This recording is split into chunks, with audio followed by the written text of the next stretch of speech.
AGMC ও GBP হাসপাতালে রোগীর পরিবারের লোকেদের দুপুরের খাবারের সংস্থানের লক্ষ্যে রোগী কল্যাণ সমিতি, এজিএমসি ও রোটারি ক্লাবের যৌথ উদ্যোগে শুরু হলো রোটারি অন্ন যোজনা। আজ আগরতলার জিবি হাসপাতালের মেডিসিন ব্লকের সামনে রোগীর পরিবারের লোকজনদের ১০ টাকার বিনিময়ে ভাত, ডাল, সবজি ও ডিম পরিবেশন করে এর সূচনা করেন মুখ্যমন্ত্রী অধ্যাপক ডাক্তার মানিক সাহা। তিনি বলেন, প্রতিদিন দুপুর ১২টা থেকে ১০০ জনকে এই মিড ডে মিল খাওয়ানো হবে। এই কর্মসূচিতে উপস্থিত ছিলেন স্বাস্থ্য দপ্তরের সচিব কিরণ কুমার গিত্তে, হাসপাতালের সুপার ডক্টর শঙ্কর চক্রবর্তী সহ স্বাস্থ্য দপ্তরের আধিকারিকরা।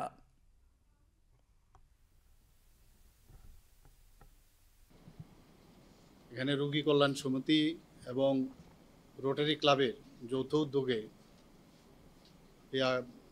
জিবি হাসপাতাল এবং আগরতলা গভর্নমেন্ট মেডিকেল কলেজে ১২টার থেকে শুরু হবে। আমার কাছে যা বলা হয়েছে ১২টা, ১২:৩০ থেকে শুরু হবে অনওয়ার্ডস।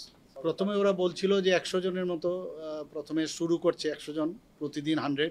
যদি পরবর্তী সময়ে দেখা যায় যে আরও সেটা হচ্ছে না বা সেরকম আরও প্রয়োজন, তারা হয়তো বা বাড়াতেও পারে। তো এটা সাংঘাতিক একটা বিষয় যে ১০ টাকার বিনিময়ে এত কম পয়সায় তো একটা মিল হতে পারে না। তো এরকম একটা মিড ডিলের ব্যবস্থা করেছে। আমি রোটারি ক্লাবের যারা আছেন এখানে তাদেরকে আমি ধন্যবাদ দেব, আর কেওসকেও আমি ধন্যবাদ দেব যে এরকম একটা সুন্দর একটা কাজ ওনারা করেছেন।